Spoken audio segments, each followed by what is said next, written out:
O Senhor esteja convosco. Proclamação do Evangelho de Jesus Cristo, segundo João. Naquele tempo, disse Jesus aos seus discípulos: Deixo-vos a paz, a minha paz vos dou. Mas não a dou como o mundo. Não se perturbe, nem se intimide o vosso coração. Ouvistes que eu vos disse: vou, mas voltarei a vós. Se me amasseis, ficarias alegres, porque vou para o Pai, pois o Pai é maior do que eu. Disse-vos isso agora, antes que aconteça, para que quando acontecer, vós acrediteis. Já não falarei muito convosco, pois o chefe deste mundo vem. Ele não tem poder sobre mim, mas para que o mundo reconheça que eu amo o Pai, eu procedo conforme o Pai me ordenou. Palavra da salvação.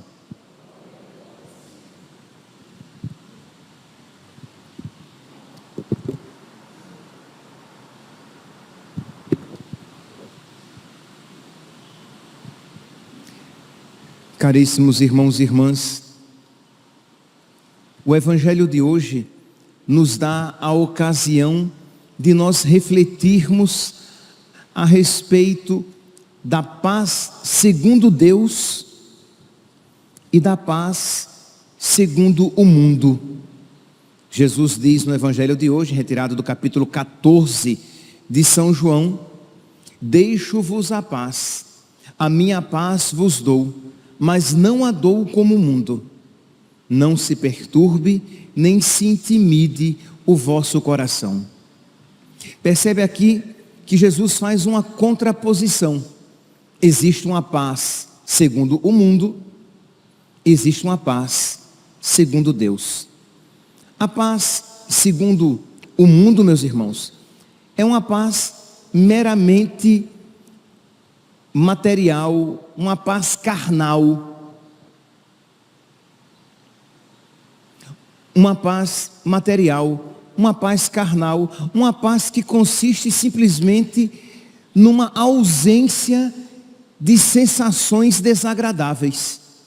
Então, se tudo estiver mais ou menos tranquilo, se as coisas estiverem acontecendo segundo as minhas expectativas, o meu coração fica tranquilo e eu estou em paz.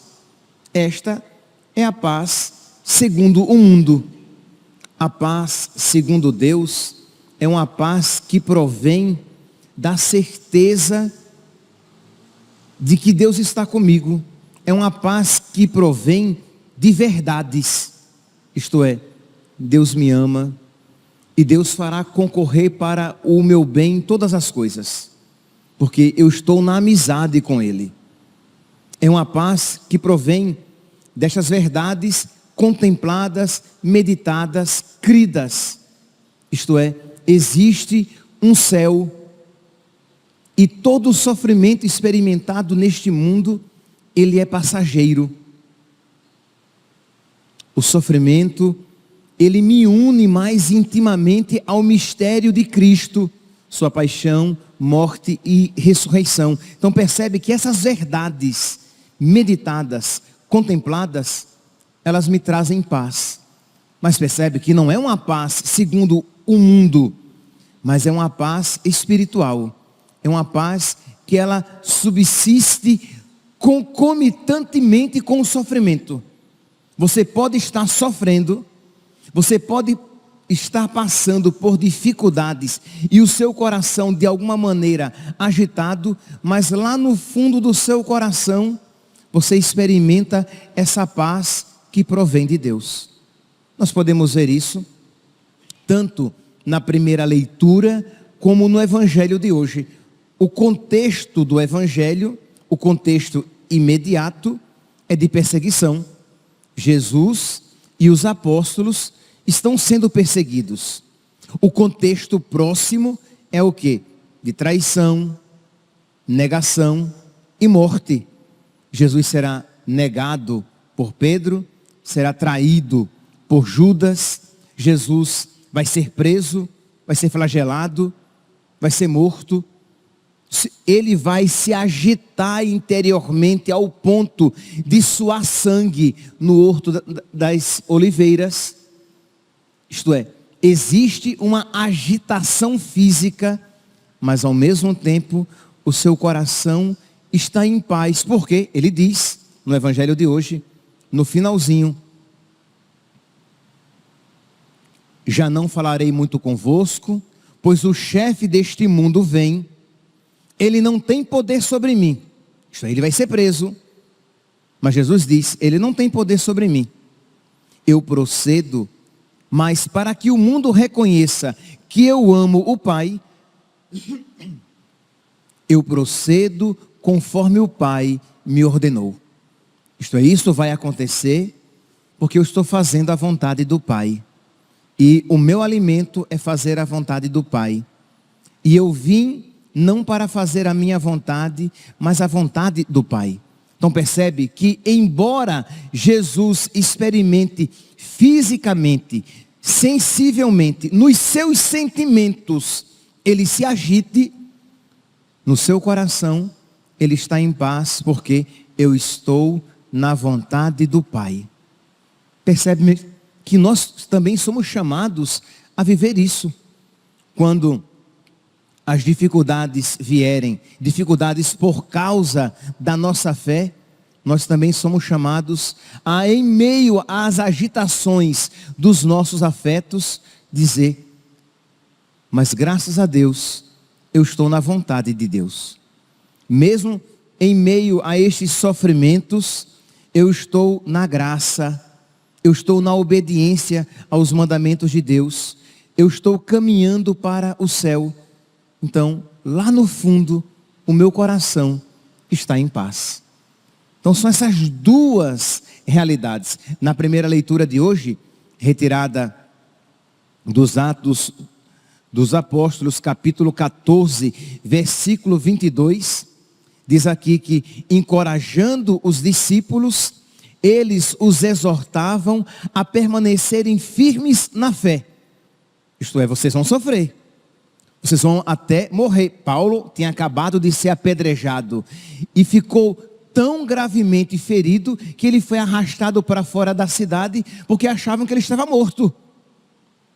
E nesse contexto de perseguição, de morte, de, humanamente falando, de desgraça, eles encorajavam os discípulos e os exortavam a permanecerem firmes na fé, dizendo-lhes: é preciso que passemos por muitos sofrimentos para entrar no reino de Deus.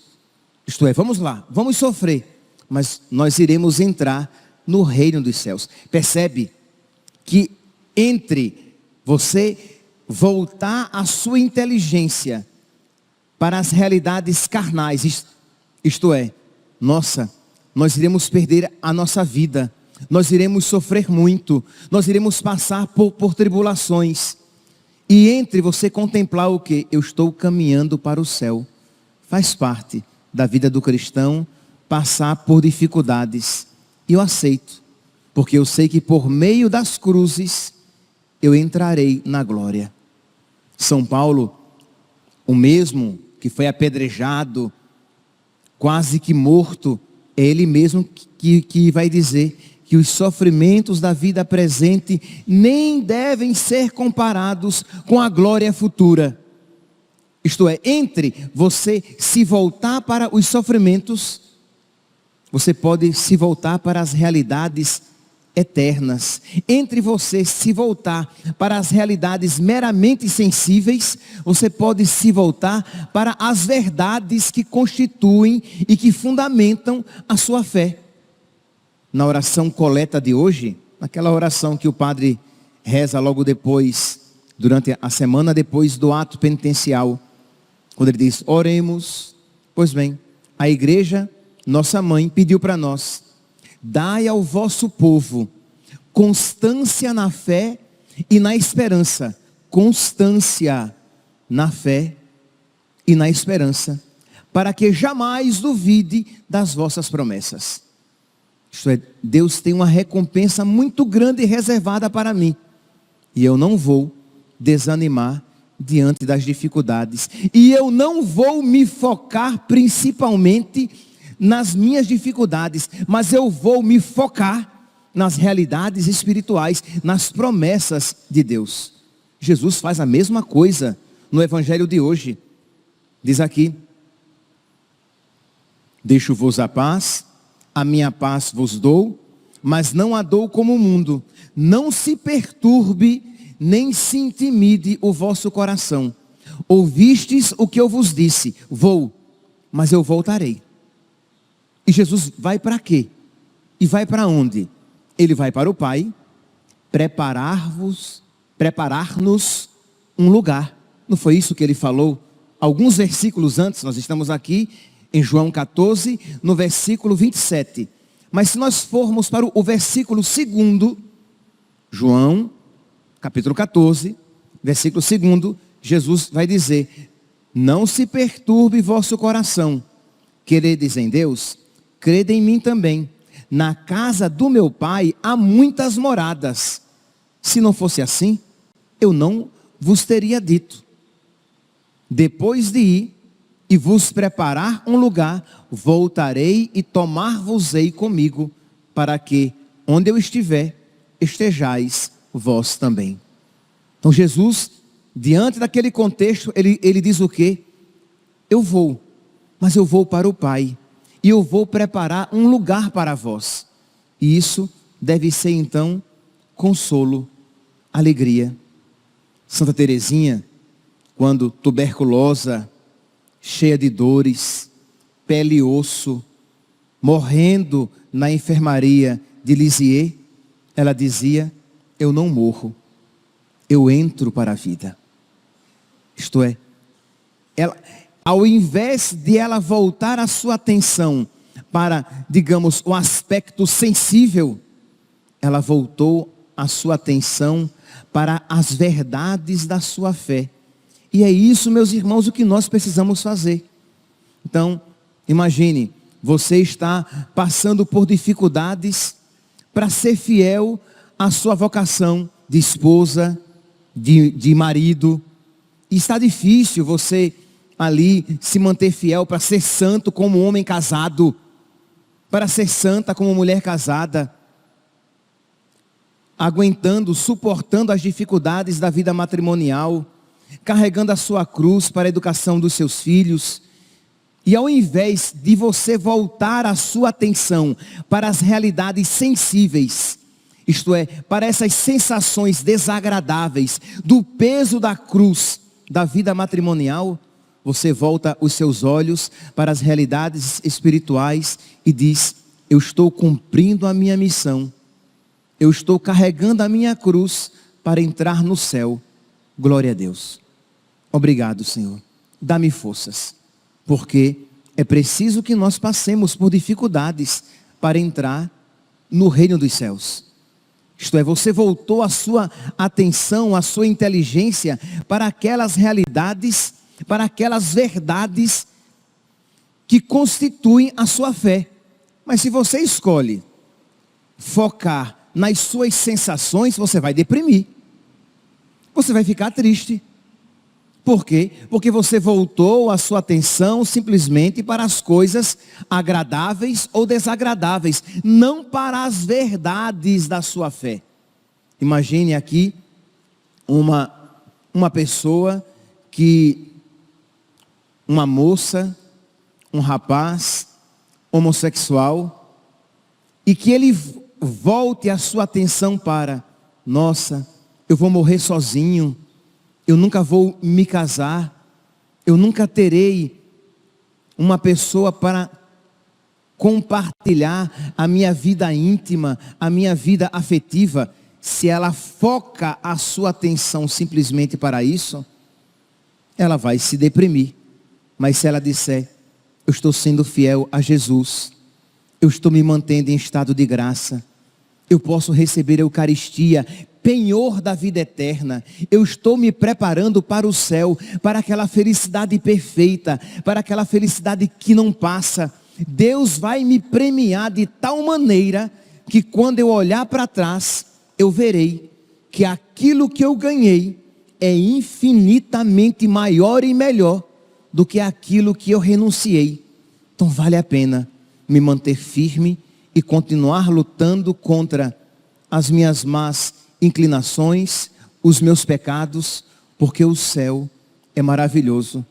E a glória que Deus tem reservada para mim é muito maior do que o sofrimento que eu estou experimentando. Ora, e se essa pessoa medita sobre isso, se ela reza sobre isso, se ela, entre aspas, se ela perde tempo para se aprofundar nisso, essas verdades ganham vida. E ela começa a viver por essas verdades. Aquilo que a Sagrada Escritura diz, o justo vive pela fé.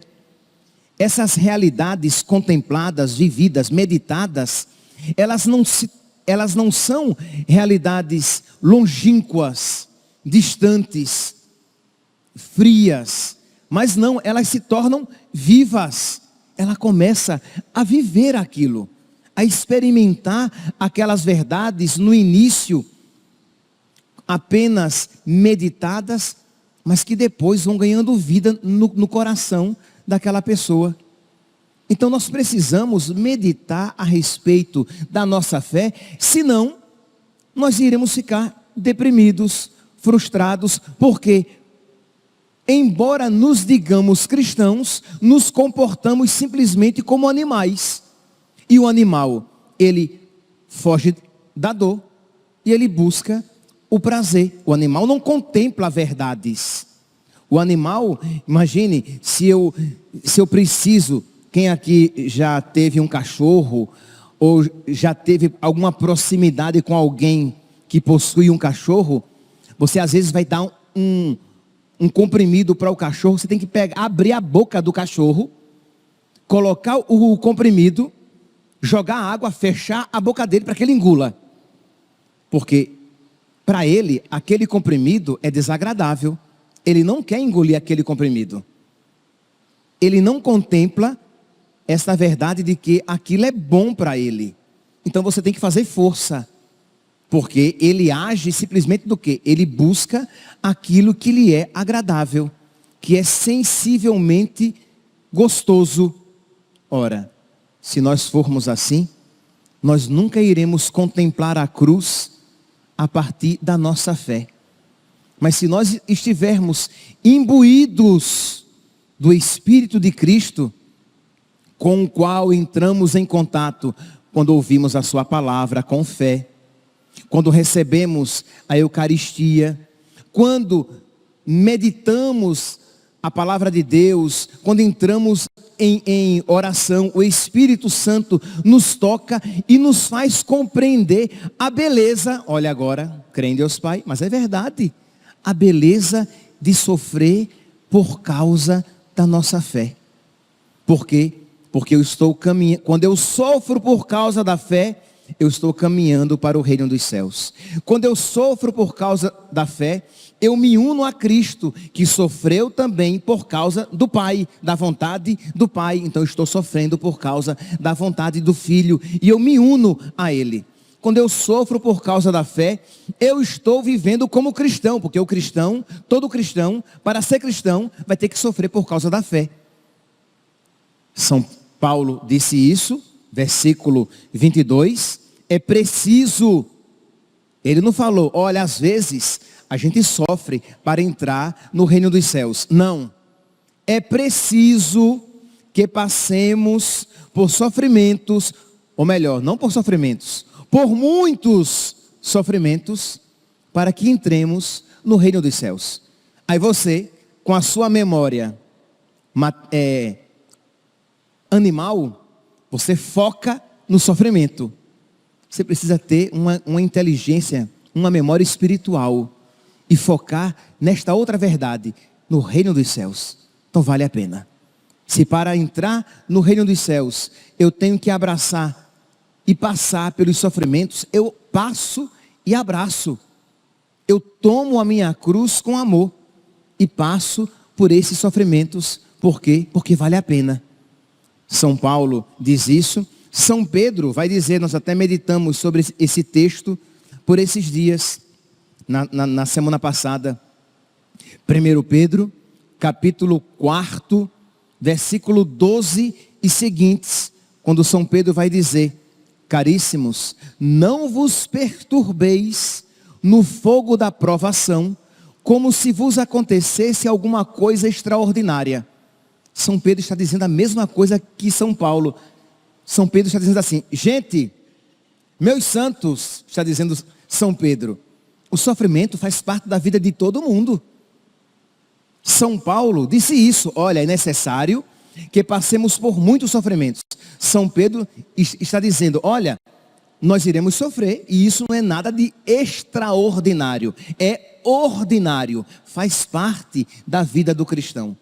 E ele continua: e pelo contrário, alegrai-vos em ser participantes dos sofrimentos de Cristo. Aqui, só com uma contemplação da verdade. Isto é, por que é que eu devo me alegrar quando eu, por causa de Cristo, sofro? Por quê? Porque eu estou aderindo ainda mais a Cristo. Eu estou me aprofundando ainda mais na fé em Cristo. Eu estou caminhando para o reino dos céus. Porque você contempla esta verdade. Se você fica simplesmente nas sensações, você deprime. E aí continua: se fordes ultrajados pelo nome de Cristo, sois bem-aventurados, porque o Espírito da glória, o Espírito de Deus repousa sobre vós. Então percebe que nós precisamos parar, rezar, e rezar isso uma vez, 2 vezes, 3 vezes, até que esta palavra caia no nosso coração e frutifique, e você comece a viver pela fé. Você comece a reorganizar até mesmo os seus afetos a partir da sua fé. Senão, você será movido pelos seus sentimentos, pelas suas paixões, e aí, como um animal, você vai sempre fugir da dor, isto é, fugir da cruz, e buscar o prazer, não poucas vezes, simbolizados pelos pecados que se nos apresentam. E mais abaixo, aqui na mesma 1 Pedro capítulo 4, São Pedro vai dizer no versículo 19: assim também aqueles que sofrem segundo a vontade de Deus, encomendam as suas almas ao Deus Criador, que é fiel. Isto é, quando você sofre segundo a Deus, você se encomenda a Deus. Você se dirige a Deus. Você é reservado por Deus como propriedade dele, como amigo dele, porque você por ele está sofrendo. Então, meus irmãos, vamos pedir a nosso Senhor, na liturgia de hoje, nesta Santa Missa, a graça de nós aprendermos a contemplar as verdades da nossa fé, para que nós tenhamos a paz de Deus em nós. Porque é esta paz que Deus nos reserva. Ele não nos prometeu a paz segundo o mundo. Ele não nos prometeu que nós nunca iríamos ficar aflitos. Muito pelo contrário, no mundo tereis tribulações, mas coragem, eu venci o mundo. Então você contempla essa verdade e diz: tá bom, Senhor, eu estou sofrendo, eu estou passando por essa dificuldade, mas eu estou contigo e tu estás comigo, e isto me basta já aqui. E eu não posso nem imaginar, Senhor, o que tu tens reservado para mim. E isso enche o seu coração de alegria. E aí, voltemos, o marido, a esposa, em meio às suas dificuldades, consegue se alegrar. Por quê? Porque está procurando viver na fidelidade a vontade de Deus na sua família, com seus filhos, com a sua esposa. Aquele rapaz, aquela moça com inclinações homossexuais, está louvando a Deus por estar lutando para viver a castidade, está louvando a Deus por preservar a sua amizade com Cristo e poder receber a Eucaristia, o maior presente, o maior dom, a melhor graça, a maior graça que se pode receber aqui neste mundo, porque é Deus mesmo. O sacerdote, em meio às suas dificuldades, que se alegra por poder oferecer o sacrifício, não apenas no altar, mas também na sua vida. Isto é, percebe? Você começa a contemplar as realidades a partir de Deus. Aquela pessoa que está doente, gravemente doente, caminhando para a morte, que se alegra porque sabe que a morte não é a última palavra, mas que mais do que nunca ela está próxima da verdadeira vida que Deus preparou para ela, que é um acaso. O Espírito Santo ilumine os nossos olhos para que, contemplando as verdades da nossa fé, o nosso coração se abra para receber a paz que só vem de Deus. Louvado seja nosso Senhor Jesus Cristo, para sempre seja louvado.